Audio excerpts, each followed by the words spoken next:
ม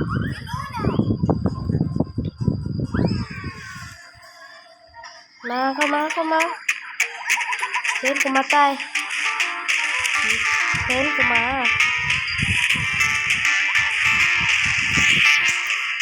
ที่สองก็ปวดหมดเลยเอาขอไปละเอาเฮ้ยฟิตเนสสื่อกู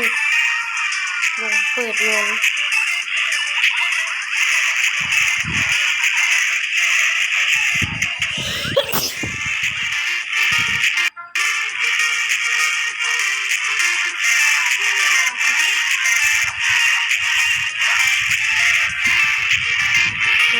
มา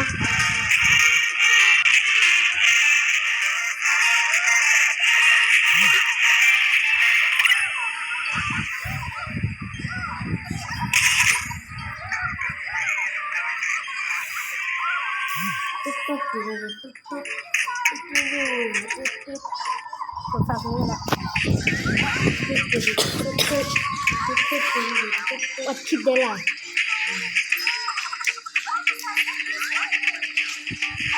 ไม่หนึ่งกูได้เป็นที่สองตลอดเลย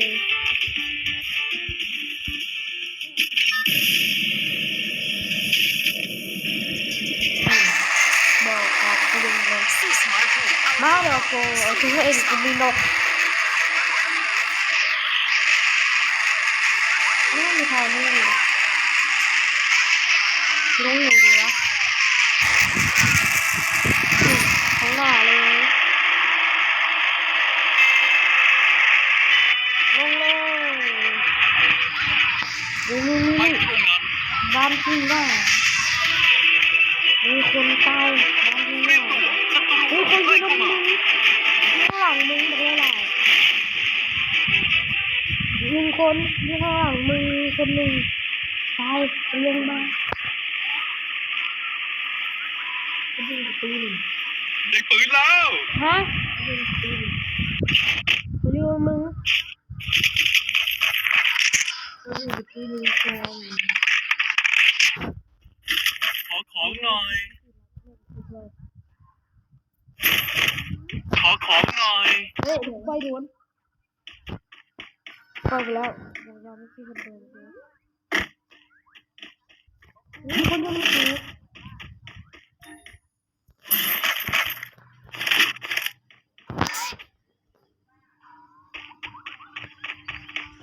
ดูไปมีศัตรูอยู่ใกล้ๆอยู่มึงไงอยู่หลังมึงไง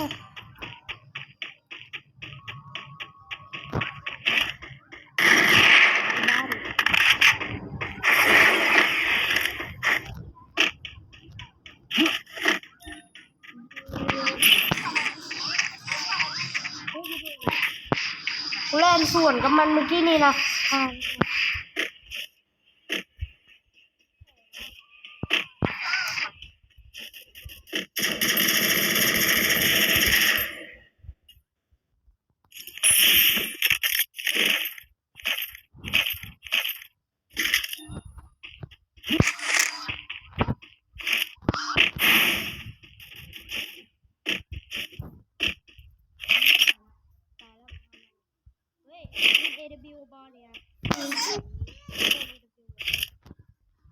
เฮ้ย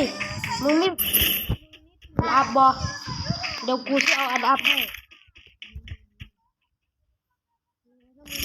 เดี๋ยวกูเอาอัพให้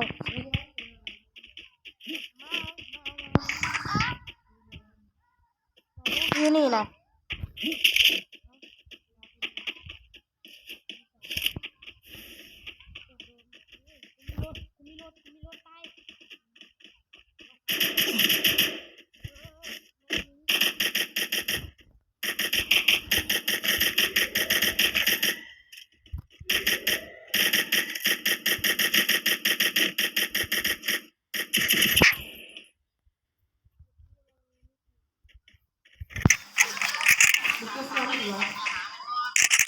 เนี่ยคนรักเครื่องขอของหน่อยคุณไม่ได้กระเป๋าซองไปขึ้นรถบิ๊กฟุตบอก รถอย่างเอานี่เลยได้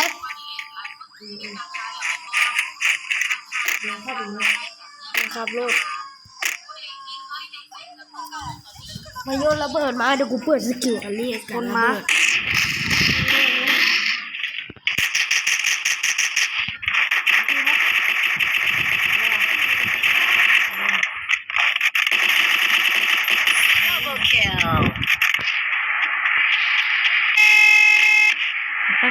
ไปเอาปล่อยในเงินเลยมึงบอยาละฮะยาละให้เป็นเรื่องที่ ขอของหน่อย เอาไปทำอะไรเอาบอกเอาบอกเอาไปทำดูดูตรงนั้นข้าวแบบดูนี่เอาไป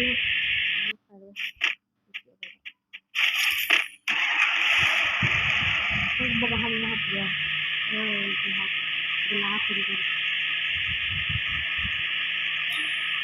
ที่สามโมงเช้า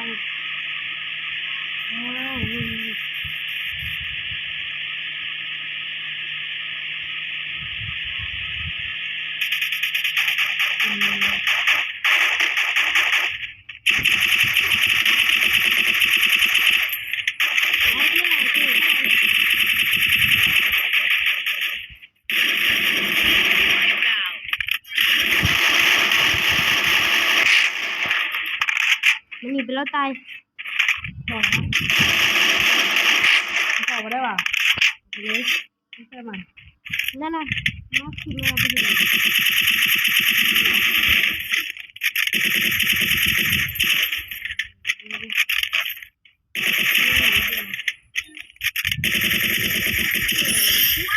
ลาบอย่างที่มันย่างมาก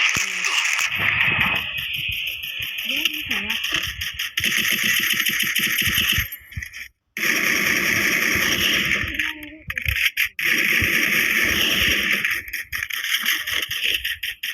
Dominating นี่ต้องดีบัวมันดูนี่นะมันก็เป่ากันมันดูมันมีแบบเฮ้ยอันนี้อัพ3ว่ะตายนี่มันก็ดีแต่ว่าโวมาดอกบุ้มเห็นดีก่อนต้องทำกู กำลังยึดแอร์ดรอปป้องกัน นี่เป็นขึ้นสายฟ้าเนี่ยแล้วมันต่ำคนแหงเนี่ยต่ำคนแหงสายฟ้าโว้ยมีรถบิ๊กฟุต2 อันนี่ตายมีรถบิ๊กฟุต2 อัน2 คันเลยแล้วก็ทราบว่าจะแพ้ของพวกมึงเลยสายฟ้าเลี้ยวเลย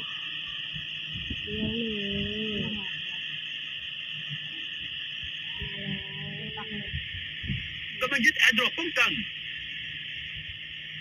เอาอยู่นี่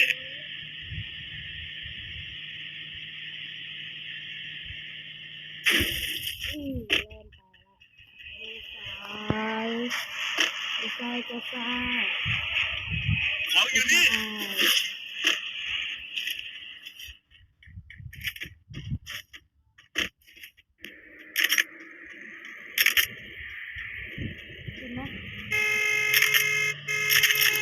เอาอยู่นี่ขอบคุณนะ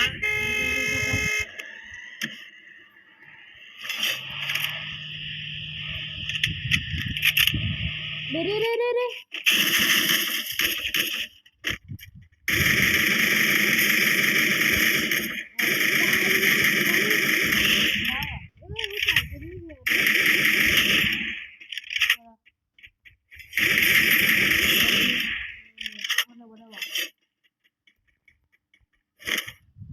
แล้วปืนมันมีอัพ3มั้ยเห็นแต่อันอัพไว้ตรงนี้นี่กูไม่ปืนระเบิดมัน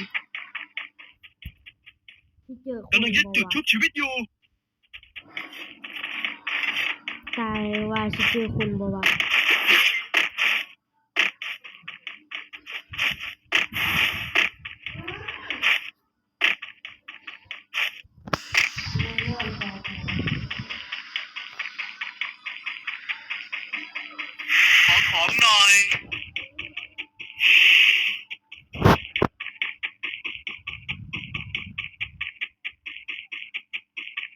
ต้องเจอบ้างแหละคลิปนี้นะอยู่กลางกูรู้ดีว่าคุณอยู่กลาง ไปตรงนั้น มันเข้มเลยแล้วกูจะเก็บแบบนี้เจ๋งนะเรื่องนี้เจ๋งเลยตรงนี้แล้วก็ผู้หญิงนะขึ้นไปเก็บแล้วกูเจอคน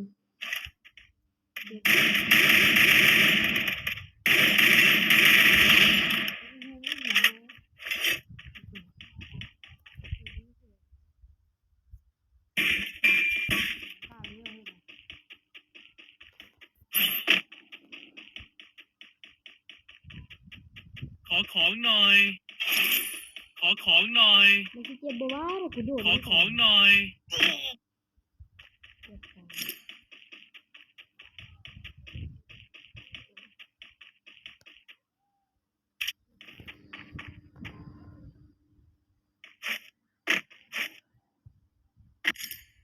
Unstoppable อะไร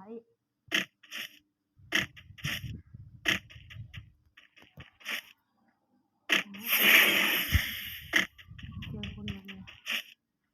เจอคนตึง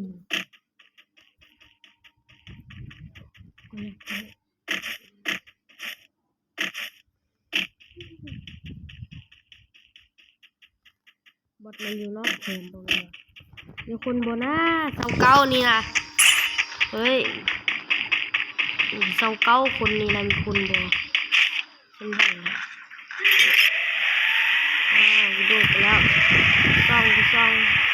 มาเลยกูซ่องกูยิงต่างอากาศบ่ตายจุกับเอากูช่วยยิงต่างอากาศแค่บ่ตายจุกับนี่ตายอันนี้เล่นเป็นน้อย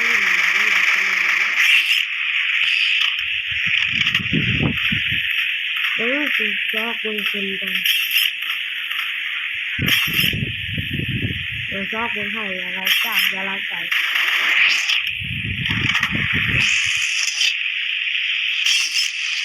นี่บดกองหรือวันดี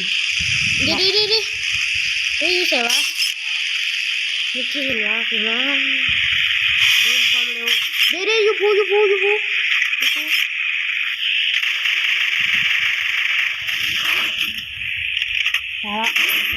ังยิงแม่ไม่ใส่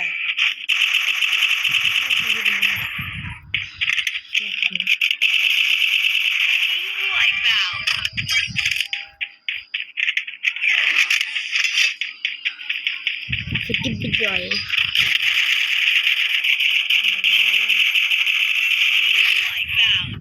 พวกเราทีคือหลายอ่ะใครละคนละคือ8 คนนึงนะ8 คนคือมาก8เนี่ยอุ้ยคนลงทุนนี่หมดเลยไม่ได้ตาย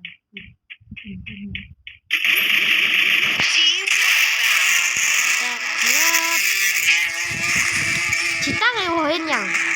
อันนี้ปากคอเน่ชอบคือกัดจนเหี้ยนนี่นะก็กัดจนเบ้อตรงจบแล้วกัน